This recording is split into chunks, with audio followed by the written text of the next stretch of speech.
It is but a pleasant day, everyone. This is Dr. Bral Toralba, an internal medicine resident. So today I am going home from a pre-duty schedule. So today startan na natin yung mga question and answers natin with the messages that I have been receiving throughout the week.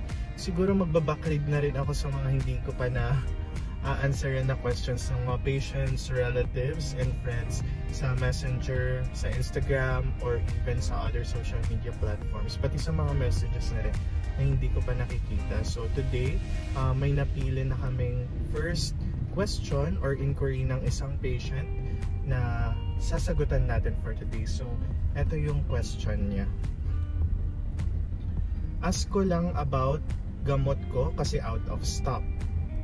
Wala kasing mabili na Inderal 40. Tas meron daw generic. Pwede yan muna, Doc?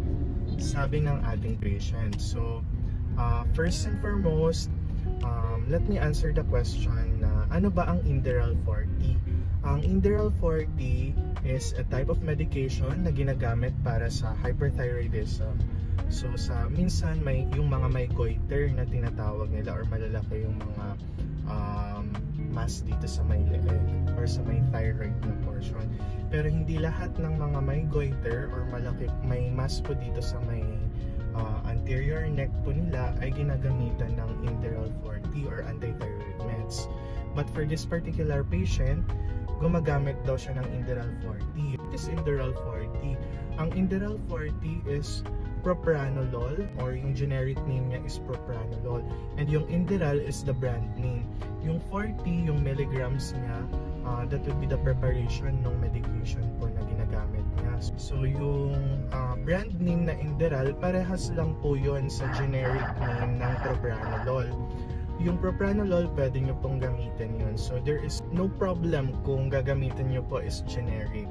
So it works the same way, it acts the same way, the mechanism of action is same lang po. Ang pinagkaiba lang po nila is yung pangalan ng brand. So meron din ibang brands ng propranolol, meron din yung mga generic na mga propranolol. So as long as it is also 40 milligrams, pwede nyo pong gamitin yun. And yung advantage po ng mga generic is they are more affordable. Mas cheap po sila pagka binibili po ninyo sa pharmacy. And same lang naman yung gamit nila and same lang din yung action po nila. However, ang gusto ko lang pong ibilin po sa inyo is kapag mag-shift po kayo, please make sure that you consult or ask your doctor first before you shift to generic. Magandang time na rin po siguro ito para i-discuss din natin or pahapyawan natin yung generics law. Meron po tayong generics law na tinatawag po sa Pilipinas or yung RA 6675. Yung generics law po, minamandate po tayong mga doctors, kaming mga doctors po, na isulat yung generic name sa lahat ng prescriptions. So kapag ka nag-prescribe po kami, dapat nandun po yung pangalan ng generic na gamot. Kung kailangan namin ilagay yung brand name niya, ilalagay lang siya below the generic name na naka-parenthesis. So this makes sure that our patients, kayo pong mga patients po namin, is meron pong option. We give you the power to choose kung ano po yung gusto po ninyong klase ng gamot. Pwede po kayong pumili ng more affordable but works the same type ng medication. So hopefully na-answeran ko po yung tanong po ninyo. Ang simple answer to that question is yes, pwede po.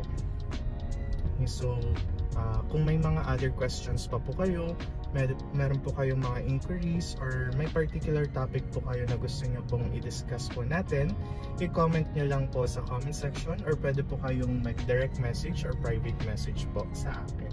Thank you so much for listening and I hope you support and continue to watch our videos. Thank you so much, guys!